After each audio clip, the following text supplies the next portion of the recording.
I want to help my brother Osoro. Struggling. The issue of inclusivity is actually, for me, the weakest point in the Kenya Kwanza Alliance political matrix. And indeed, the issues that Deputy President Gachagua, the points he has been raising, sometimes those points baffle some of us. Mm-hmm. If you look at what is on the ground, the truth is on the issue of inclusivity.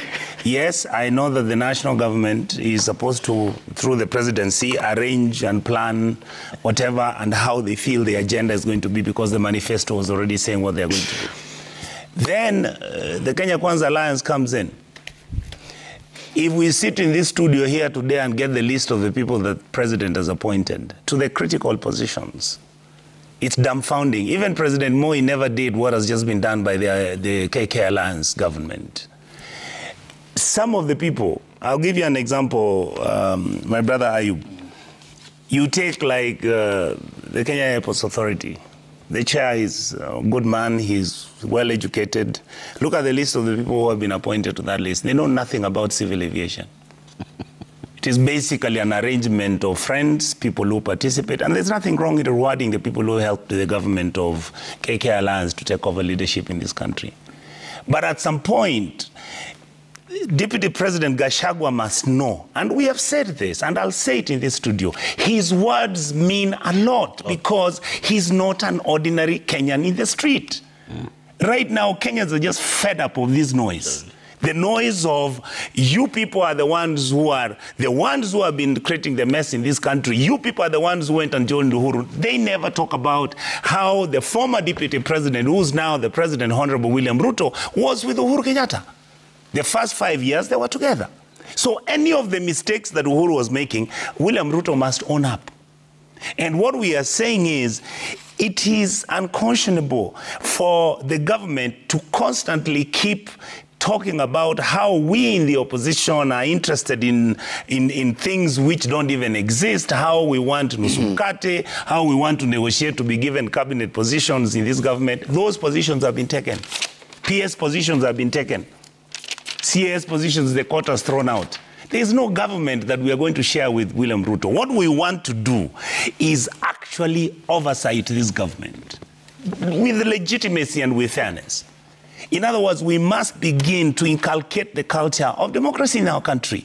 This notion that the winner takes it all, yes, you can argue and say how it is the right of the KK Alliance to employ the people they want, they pick their friends, they do. That is okay if that is what you want. But what we are saying, this nation is actually bigger than any of us. Okay. This nation requires a semblance of normalcy. Schools function, money is sent to the schools. I mean, the Kenya Kwanza brothers we have here think that every morning we wake up, we are criticizing them. The things that, Honorable Osoro, that you people are going to do that are positive, we will support you. All right? I have heard you say fertilizer is now coming to 2,500. I haven't verified that. We are going to check.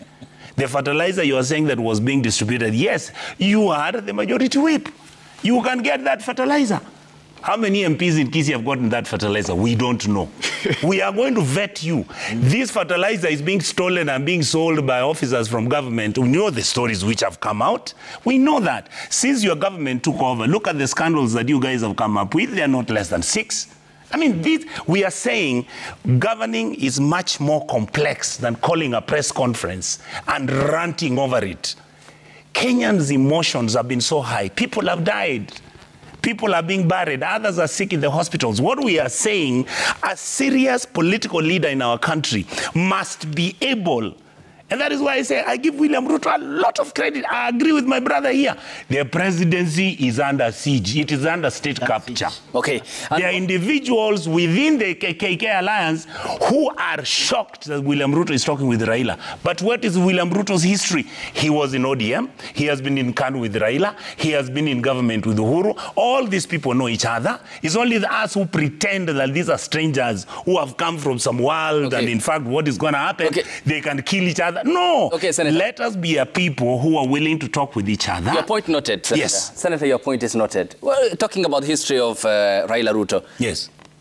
Why then Do they need a third party to mediate? Sometimes between the two. In discussions, you know, we Africans, you and me, all our brothers here, if you have a fight with your wife, don't you call the sister and say, can you talk to... Not necessarily, depending on the... But under normal circumstances, when two people are having a dispute, okay, and even if this dispute is very convoluted and very emotional, sometimes you need an interceder. And as far as I'm concerned, if there are people who feel that Obasanjo is not good enough, we really don't care. They can name who they want to come.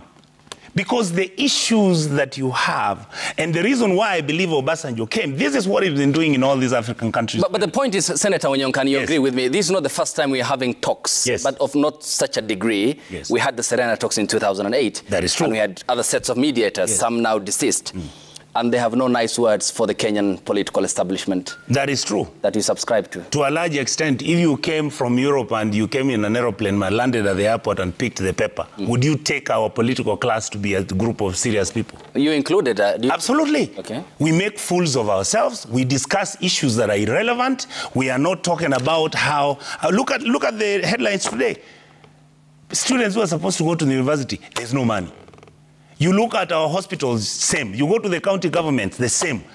Instead of people managing the affairs of state and managing affairs of county and making sure that the country is being managed well so that the country...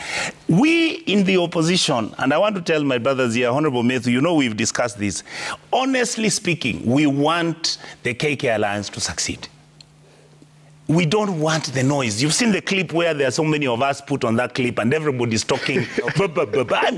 This is how our children are going to become the way the political class has become. Thank you. You now, come to your house and find your 3 kids are quarreling and breaking things all over the place. What is it with us as the ruling class? Okay, that we can't sit down and agree on the very basic things to make sure the country is managed. And I brought out that matter because in the midst of deep-rooted corruption, cronyism, what you may term as state capture during the campaigns, it came up, favoritism.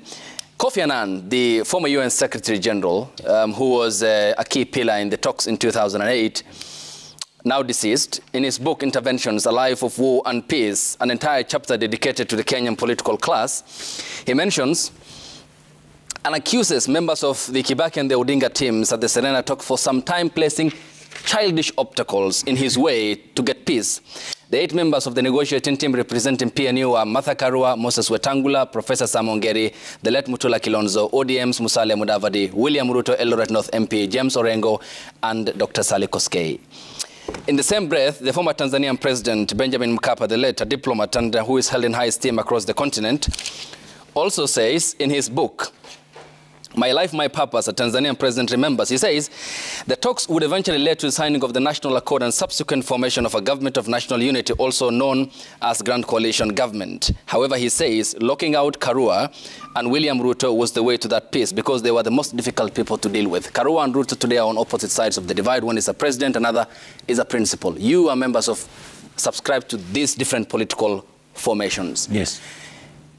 Why are you taking Kenyans, you, the political class, as a punching bag and converge when your interests are common, disperse when your interests are different? Thank you. When you look at our political class, what is it that we are doing? For the last 60 years, what has happened?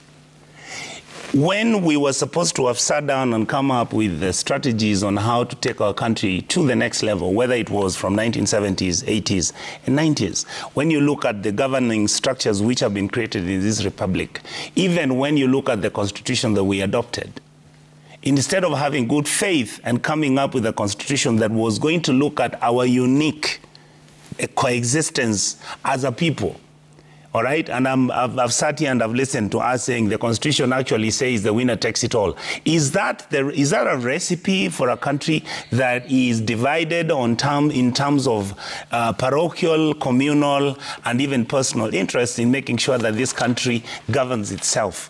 The problem that we've been having in our country is that for the 60 years that we've been running this country as a political class, we have never been at peace with ourselves. Thank you. You can go historically, how many people have been assassinated. You can look at the 1982 coup. What was the reason behind it? I saw an article here today where one of the journalists is saying that the people who actually held that coup need to be apologetic and need to tell Kenyans that there was a mistake. I can tell you the truth. If you carry on the strategies of political supremacy and superiority against your people, then they will come back to what Malcolm X used to say, by any means necessary. They'll try. And look at what is happening in Africa. If the leadership elite in Africa doesn't stop pilfering public money, doesn't engage people, doesn't make sure that we deal with the issue of the youth, doesn't make sure that our socio-economic political arrangement is fair, we are going to have these military coups whether you like it or not. Okay. So my point, Ayub, is this. The presidency, that is William Ruto and Gachagua, must agree to come with a common strategy. That common strategy is, are we going to continue making noise and abusing each other in public where our children are looking at like fools? Or are we going to sit down and talk like adults in the room and make sure that our country moves forward, peacefully agreeing? We in the opposition, we have agreed, Honorable Soro, we have surrendered. We are in the opposition. We are going to vet you. In the next 2 years, we'll be here discussing and telling you, oh, you've stolen this one you stole last week, you have got payment for oil coming, it's going to be $1 trillion, let's wait and see where the money comes from. All those things, that's our response.